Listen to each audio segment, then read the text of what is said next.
Hi, and welcome to Autism Talk TV.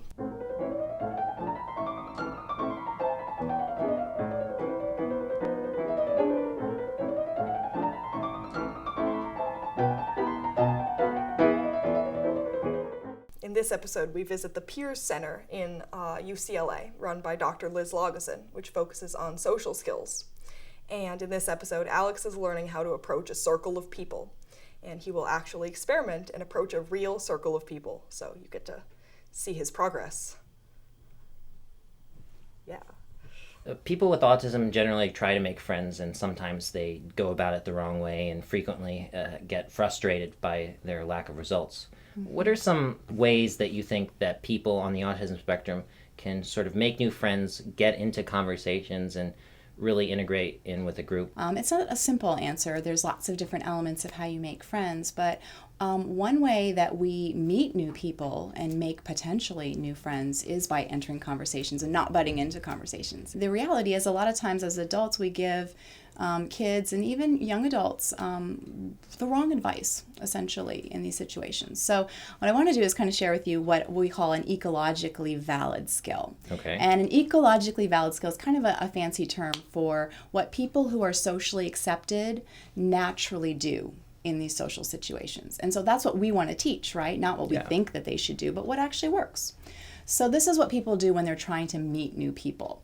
They'll first sort of listen to a conversation, kind of watch it from a distance, and try to figure out what they're talking about, right? Hey, Shan. Hey, Mary, how's it going? It's good. How are you doing? Good, thanks. Is that your new laptop? Yeah, it's the new MacBook Air. I just got it. Oh my God, I love it. I know, I love it. What do you think that most teens with autism do when they enter conversations? I would imagine most teens with autism, when they enter a conversation, will say something completely unrelated to the topic that's currently being discussed, and probably is somewhat related to their special interest. Exactly. You're absolutely right. And that's what our research is showing, is that they tend to be rather intrusive with conversations, kind of butt in, and are off topic. And they're talking about something that's not related to what the people are talking about. How do you think they're going to be received when they do that? Usually, I would think that kids who enter into a conversation saying something unrelated would not be received in a good way, usually with other kids either being puzzled or annoyed, depending on how many times they've done it. So we don't want to do that. Instead, we want to use these ecologically valid skills where we first listen to the conversation, we figure out what they're talking about. Once we've identified the topic, we also want to make sure that we know something about the topic before we join this conversation. Why would that be important? It would be important because if they're having a discussion, you don't want to get into a situation where you don't even know what they're talking about and they get confused why you're even in the conversation. Exactly. Important thing though, while you're listening to this conversation, essentially you're eavesdropping, right? But do you want to look like you're eavesdropping? No, you don't want to come off in a way that makes it seem like you've been eavesdropping. And I've seen situations where kids do get called out for eavesdropping. Exactly. Well, what do you think they were doing with their eye contact when they got called out for eavesdropping? I assume they were looking at the people. They were probably staring at them, Yeah. right? That's what gives us away Yeah. when we're eavesdropping. So instead of doing that, we're just going to make kind of casual, periodic eye contact. We're going to look over occasionally to sort of show interest, but we're not going to stare at them. So a lot of people will use a prop, like they'll use maybe their iPhone or their BlackBerry or something like that, or kind of be looking through, a book or whatever is around. Before you join, you're actually going to wait for something. What do you think that you're waiting for? I would think that you would wait for a pause in the conversation. Yeah, exactly. So why would you not want to just barge in when they're in the middle of talking? People don't like to get interrupted. Exactly. So you don't want to give a bad impression of the person who was talking. Right. So we want to wait for just a little brief pause in the conversation before we actually join. But one of the things I actually have to remind the teens and the young adults that I work with is that there's never a perfect pause. Because a lot of people will be waiting forever, waiting for this perfect pause. But what you do is you actually, as you're waiting for that pause, when you can kind of find the pause, you're going to move a little bit closer. They'll probably at least look over at you. Yeah. They'll notice you. And then that's your moment to join the conversation. Now, when we join the conversation, we're moved a little bit closer. There's hopefully a little pause. What do you think we're going to want to say? Like, how do we join that conversation?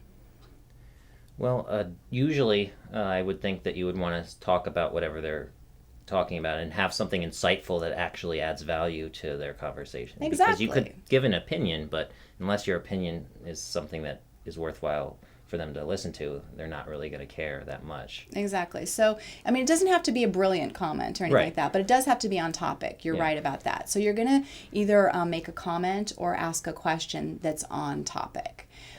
Is that the new MacBook Air? It is. Yeah, I just got it. Oh, cool. And so what you do from there is you actually need to start assessing whether or not you're accepted into the conversation, right? Those are the steps for joining the conversation. You're watching and listening from a distance. You're sort of making periodic eye contact. You wait for a little pause and you join by making a comment or asking questions on topic. Right.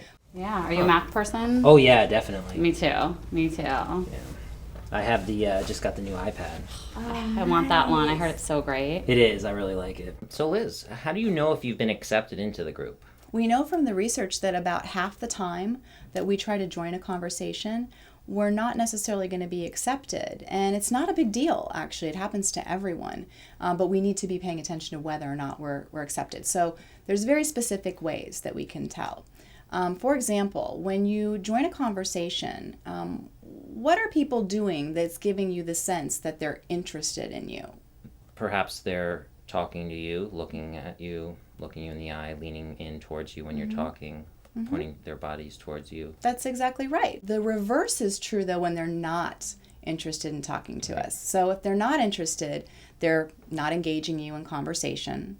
They're not looking at you, or if they are looking at you, they're making a face or something like that. And they do this interesting thing with their body where they kind of turn away from you. And the interesting thing about the body language is that if you've ever, I don't know if you've ever noticed, but when people talk in conversations, they like with groups, Right. they talk in circles. Yeah, Have you ever I've seen seen that? everyone standing in a circle, usually, or sitting around in a circle. Yeah, they're all facing each other and maybe in kind of a circle. What do you think they do with that circle when they want to talk to you? What do they do with it? They make it wider. Yeah, they open the circle, essentially. What do they do with the circle when they don't want to talk to you? Maybe the people closest to you move sort of away from you. Or, Yeah, they close the circle, essentially. They kind of give you that cold shoulder. Right. So those are some very concrete behavioral signs that we can use to assess whether or not we're accepted into the conversation. Are they looking at us? Are they talking to us? And are they facing us? Why is it important to know if you're accepted or not? Well, because do you want to force someone to talk to you? Let's imagine we join a conversation. They're not really interested in talking to us. We know that happens about half the time. Do we want to continue to force them to try to, talk to us? Guess not. Probably not. What do you think they might think of us if we continue to try to engage them when they've shown us that they're not interested? I think they might find us annoying. Yeah, they might find us annoying. So in those cases, we have to exit these conversations. Sure. And what's the best way to exit? Just to generally just walk away? That's a really good question. So the typical advice is that you just walk away. But the problem with just walking away is that a lot of the kids that we work with, they look like they're storming off. It's sort of very obvious. You can see that, right? So we actually teach them to slow it down a bit. And they should begin by sort of looking away. Now, what does it tell the people you're trying to talk to when you start to look away from them? That you're not as interested in the conversation. That's right. So you're kind of disengaged from the conversation. Your attention is focused elsewhere. Then while you're kind of looking away, you're going to kind of turn your body away in that same direction that you're looking. What does that tell them that you're about to do? It tells them that you're about to leave. Yeah, you're about to walk away, and that's the third step. So we start by looking away, kind of turning away, and casually walking away. It slows down the process. And if we've done this right, the people that we've been trying to engage, they're not even going to notice when we walk off. I've noticed some neurotypical guys that I, hang out with who are, really good at social skills. They'll go into a conversation. They won't even move their body into the conversation. They'll look over their shoulders and start talking to the other group. And it seems like there's way less rejection from that. Is that wrong? That's absolutely a strategy you can use. We actually teach a lot of our kids in our program the idea of what we call gaze aversion. We don't necessarily do that with our bodies, but that's what you're talking about, which is a very protective way of entering a conversation before you've really known if you've been accepted. Right. Because you're not 100% invested yet. We kind of identified what the steps are, right? The first step for entering a conversation is that you're going to kind of listen to the conversation and watch it. And then you're waiting for something. What are you waiting for? Waiting for a pause, Very good. And then you're going to join by doing what? sort of going towards the group, moving a little in, Mm-hmm. slowly maybe, but Yeah. And how will you actually join the conversation? once you're accepted as part of the circle, you Mm-hmm. say something that's related to the topic. Yeah, you're going to want to make a comment or ask a question that's on topic. And then you're going to be assessing Right. whether or not you're accepted in the So conversation. you make the comment before you determine whether or not you've been accepted. Yeah, obviously. you always want to make the comment first. Dizzy when I hit you in your head.